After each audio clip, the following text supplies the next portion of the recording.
Hello and welcome to lesson 14 of our Python for Beginners tutorial series. In the previous lessons, you have learned how to write Python programs using variables, functions, classes, modules, and files. What happens when something goes wrong in your code? What if a user enters invalid input, a file cannot be found, or an unexpected error occurs? In this lesson, we will learn how to handle errors gracefully using Python's exception handling mechanisms. You will discover how to use the try, except, and finally blocks to prevent your programs from crashing and to provide a better experience for users. By the end of this lesson, you will understand how to catch specific errors, display meaningful error messages, and ensure that important cleanup tasks are performed whether an error occurs or not. Let's get started and learn how to make our Python programs more robust and reliable with error handling. So far, error messages hasn't been discussed here. You could say that we have two kinds of errors, syntax errors and exceptions. Syntax errors is because of writing something wrong in syntax. For example, if I write print like this, hello world, and I forgot to write quotation or double quotation here, and I run it, you can see that the syntax error is occurred here and invalid syntax is written. It's occurred because you have not complied the syntax of the Python. Some other things can also be created. If you write a name of a comment wrongly, for example, if you forgot to write t at the end of print, instead of print you have written print, you can see that it's name error and you wrote a wrong comment actually. We have another type of errors here, and if a statement or expression is syntactically correct, you haven't made any mistake in writing the names or syntax of the code, it may cause an error when an attempt is made to execute it. The errors detected during execution are called exceptions and are not unconditionally fatal.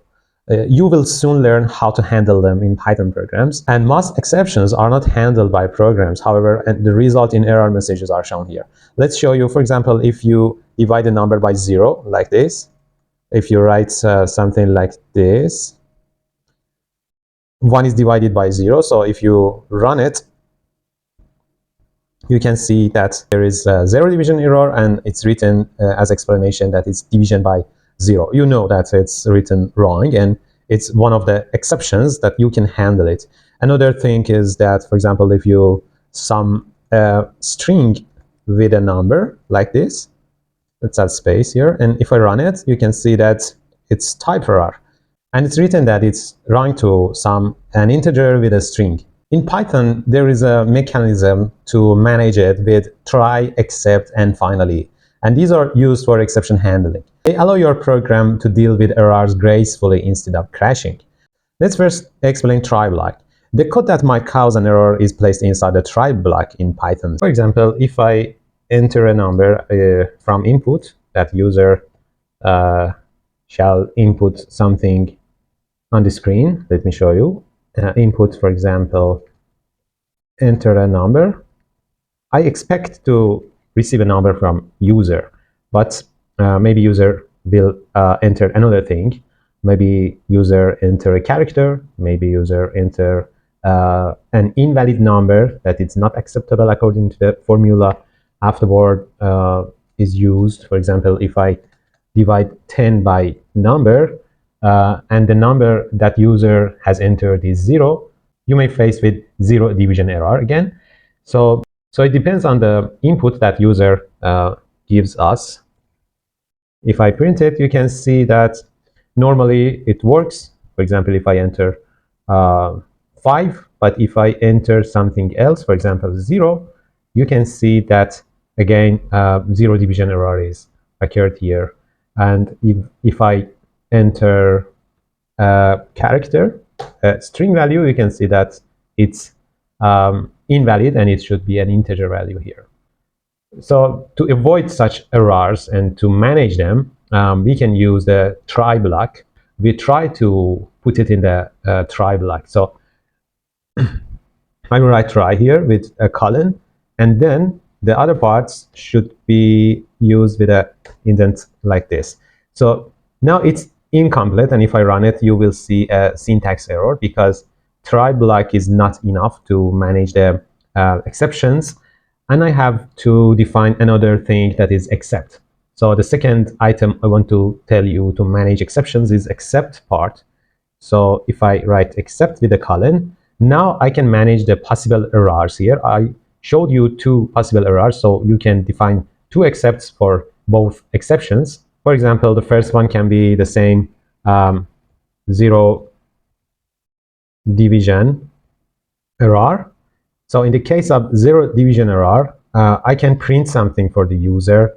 It's a message for user, and he or she may understand that something is wrong here. I can also define another except for string values. If we face with value error like this, I can print another message for user. So if I run it, you can see that for the cases of, for example, 0, we see the message, you cannot divide the number by 0.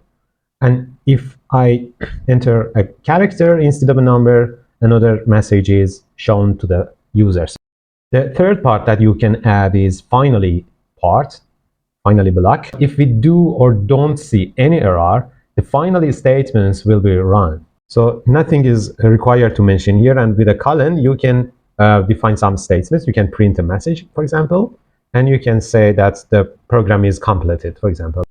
So if I run it again, if I enter a valid number, you can see the print message of finally. And if I enter a wrong value, again you can see the same message in the finally section. So the flowchart for working with try, except, and finally is according to the figure you can see in the screen. So Python tries, and if no errors observed, so finally statements will be run. But if we observe any error, so except will be compiled, and then finally again will be run. So in both cases, finally is run here, and except is run when you encounter with an error. You can also define try, except, and finally for opening the files. It's another possible case that you may face with some errors. If the file doesn't exist or the file name is incorrect or anything, you may face with some errors. So you can put the open section in a try block, and in this way it's better to write something like this. If I open a file, I can write the name of the file, for example, data.txt. If this file is available in the directory I'm working on, it can be opened. I use the R case here. You can check the other video about managing the files in our channel.